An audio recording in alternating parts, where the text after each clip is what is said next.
6 निर्देशों के अनुसार प्रत्येक जीव को उनकी शरण में आने का आदेश करते हैं, लेकिन विश्व के तथाकथित विद्वान कहलाने वाले मूर्ख इन आदेशों को ना समझकर जनसाधारण से इन्हें अस्वीकार कर देने को कहते हैं।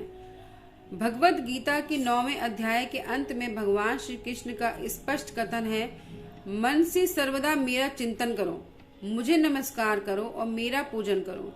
इस प्रकार पूर्ण रूप से मुझ में तन्मय होकर तुम मुझको ही प्राप्त करोगे।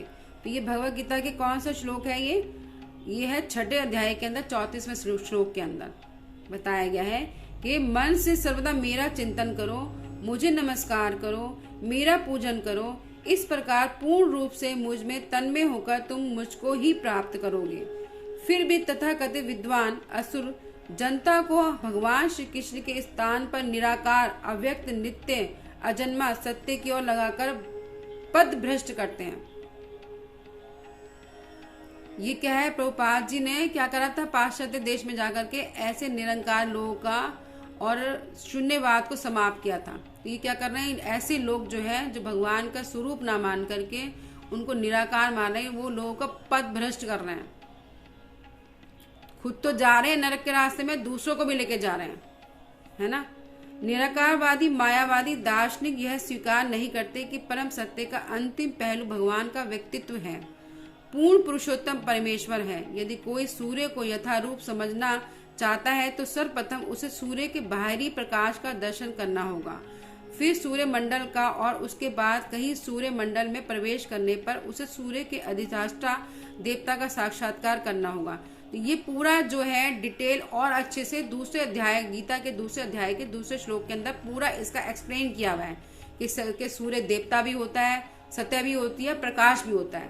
तो जो निराकार जो लोग हैं देवता को छोड़ देते हैं और प्रकाश पे चले जाते हैं कि भगवान क्या एक प्रकाश है ना, हमारे अंदर है, स्वरूप नहीं है उसका। तो ये जो है गलत प्रचार कर रहे हैं। सूर्य मंडल का है और उसके बाद कहीं सूर्य मंडल में प्रवेश करने पर उसे सूर्य के अधिष्ठाता देवता का साक्षात्कार होगा। अल्प बुद्धि के कारण मायावादी दार्शनिक ब्रह्म ज्योति को लांघ नहीं सकते, जो केवल सूर्य प्रकाश के समान है।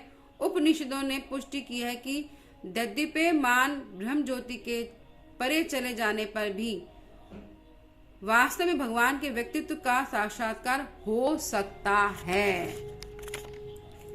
है ना।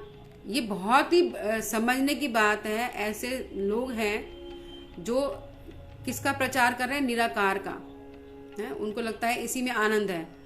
आनंद क्या, जब उसका पूर्ण कब होगा, कब आनंद पूर्ण होगा। और ये पता है कि क्यों होता है ये, तब हमारी भक्ति गिरती है। जब हम लोग दूसरे भक्तों की निंदा करते हैं तो हम भक्ति से गिर जाते हैं और निराकार मायावादी में चले जाते हैं।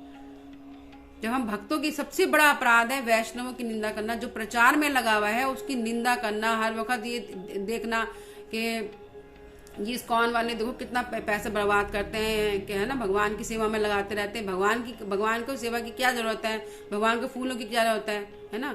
तो इसलिए क्या होता है, जब हम वैष्णव की निंदा करते हैं कि नहीं ये ढोंगी है, ये तो वैसी ही है, मतलब बहुत सी चीजें ऐसी होती हैं कि अगर वैष्णव में निंदा करते हैं तो क्या होता है, हम फिर मायावादी हो जाते हैं।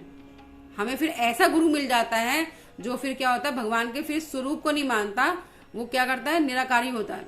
इसलिए किसी का उपहास करना, किसी का मजाक बनाना, है ना, इन चीजों से हमें वैसे भी बचना चाहिए। चाहे साधारण इंसान भी हो उससे भी बचना चाहिए। और फिर वैष्णव की निंदा करना तो भगवान कभी बर्दाश्त कर ही नहीं सकते। तो हमेशा ध्यान रखना चाहिए।